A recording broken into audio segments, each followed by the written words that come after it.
برطانیہ میں public opinion ہندوستانیوں کے سخت خلاف ہو گیا اور انتقام کی صدائیں وہاں پر گونجنے لگیں۔ یاد رہے یہ وہی برٹش پبلک تھی جس نے چین میں صرف اپنی افیون ضبط ہونے پر ہنگامہ کر کے برطانیہ اور چائنا کی جنگ کروا دی تھی۔ اس کی کہانی ہم آپ کو اس ویڈیو میں دکھا چکے ہیں، جس کا لنک اس آئی بٹن پر موجود ہے۔ یہی وہ لوگ تھے جو افیون پر اس کی ضبطی پر اتنا ناراض تھے، تو بھلا یہ لوگ اپنے ہم وطنوں کی ہلاکتوں پر کیسے خاموش رہ سکتے تھے؟ برطانیہ میں خاص طور پر کانپور کے سانحے کو سب سے زیادہ بڑا وار کرائم سمجھا گیا اور ہندوستانیوں کو سبق سکھانے کی باتیں ہونے لگیں۔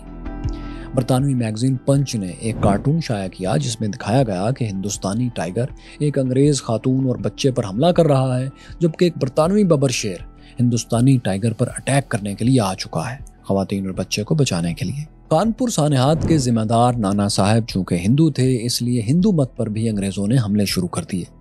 لندن کے ایک ایگزیبیشن ہال جسے کرسٹل پیلس کہا جاتا تھا، اس میں ایک پادری چارلز سپرجن نے ہندو مت کے خلاف تقریر کی۔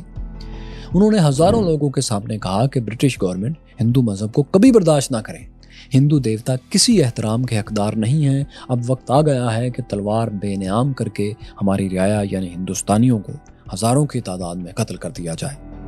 ہندوستان میں تعینات ایک کیپٹن جے ایم وید نے لکھا کہ ہندوستانی سپاہیوں کو انسان نہیں سمجھنا چاہیے، انہیں کیڑے مکوڑوں کی طرح ختم کر دینا عام سی بات ہوگی۔ برطانوی میگزین دی ٹائمز نے بھی لکھا کہ ہر درخت اور ہر چھت کے کنارے سے ایک باغی کی لاش لٹکا دینی چاہیے۔ نفرت اور انتقام کے اس ماحول میں انگریزوں نے ہندوستانیوں کے خلاف اپنی جنگی مہم تیز کی۔ برٹش سولجرز ریممبر کانپور یعنی کانپور کو یاد رکھو، اس کا بدلہ لو کے نعرے لگاتے رہے۔ جنگ چلتی رہی اور آخر کار جولائی میں برطانوی فوج نے نانا صاحب اور ان کے سپہ سالار تانتیا ٹوپے کو شکست دے کر کانپور پر قبضہ کر لیا۔ یہ دونوں لوگ فرار ہو گئے اور ہندوستان کے مختلف علاقوں میں گھوم پھر کر مزید فورسز جمع کرنے لگے۔ کانپور پر قبضے کی جنگ کے دوران انگریزوں نے عام ہندوستانیوں سے گن کر بدلے لیے۔ کتنے ہی دیہات تھے جن کو انہوں نے جلا ڈالا، اور ان دیہات میں لگی آگ میں ہزاروں بوڑھے، عورتیں اور بچے بھی جل گئے، انہیں جلا دیا گیا۔ اس میں جہاں جہاں انگریزوں کا خون گرا تھا وہاں پر ہندوستانیوں کو مجبور کیا گیا کہ وہ زمین کو چاٹ کر صاف کریں۔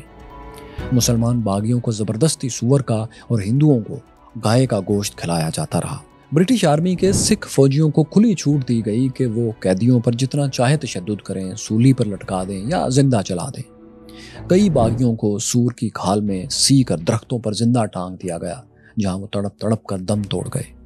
مسلمانوں اور ہندوؤں کی مزید توہین کرنے کے لیے برٹش جنرل جیمز نیل نے حکم دیا کہ ہندوؤں کی لاشوں کو قبرستان اور مسلم میتوں کو شمشان گھاٹ لے جایا جائے۔ کیورس فیلوز کانپور پر قبضے کے باوجود انگریزوں کا اصل ٹارگٹ ابھی تک ان کے ہاتھ سے دور تھا، اور یہ ظاہر ہے دہلی تھا۔ آپ پچھلی قسط میں جان چکے ہیں کہ دہلی فیلڈ فورس کے نام سے ایک برٹش یونٹ نے شہر کے نارتھ میں ایک پہاڑی پر اور اس سے پیچھے ایک چھونی پر قبضہ کر لیا تھا۔ یہاں برطانوی فوج کی سب سے بڑی مشکل یہ تھی کہ ان کی تعداد بہت کم تھی۔ انہیں مختلف شہروں سے جو تھوڑی بہت مدد پہنچتی تھی، اس نے یہ تعداد رفتہ 3000 سے 6000 کر دی، لیکن یہ فورس دہلی پر قبضے کے لیے اب بھی ناکافی تھی۔ وجہ یہ تھی کہ دہلی میں ہندوستانی باغیوں کی تعداد بعض اندازوں کے مطابق 50 سے 60,000 50 to 60,000 تھی۔ پنجاب سے کوئی بھی بڑی مدد آنے تک انگریزوں کو کسی بھی طرح اپنی پوزیشنز پر ڈٹے رہنا تھا اور اس فورس کا مقابلہ کرنا تھا، دہلی کی فورس کا۔ لیکن یہ بہت مشکل کام تھا کیونکہ موسم ان کے حق میں بالکل نہیں تھا۔ گرمی اور حبس اتنا تھا کہ توپیں چلانے والے تھوڑی ہی دیر میں پیاس سے نڈھال ہو جاتے تھے۔ پانی کی ضرورت ہمہ وقت رہتی تھی لیکن پانی نایاب تھا۔ اس کی وجہ یہ تھی کہ ہندوستانی فورسز نے پسپا ہونے سے پہلے چھونی کے کنووں میں انگریزوں اور ان کے مددگاروں کی لاشیں پھینک کر زہر بھی گھول دیا تھا۔ چھونی کے قریب دریائے جمنا بہتا تھا، لیکن اس کا گدلا پانی پینے کے قابل تھوڑی تھا، اس لیے کافی دور سے ایک نہر سے پانی لانا پڑتا تھا، جو ظاہر ہے ایک جوے شیر لانے والی بات تھی، بہت ہی مشکل کام تھا۔ پھر دوستو، پانی کی کمی کے علاوہ کیمپ میں بیماریاں بھی پھیلنے لگی تھیں۔ ہیضے، کولرا کی وبا نے کئی انگریز سپاہیوں کی جانیں لے لیں۔ British commander general Henry Bernard بھی ہیضے کا شکار ہو کر مر گئے۔ ان کی جگہ تھامس ریڈ کمانڈر بنے، لیکن وہ بھی بیمار رہنے لگے اور اتنے بیمار رہنے لگے کہ کچھ دن میں انہوں نے خود ہی استعفیٰ دے دیا۔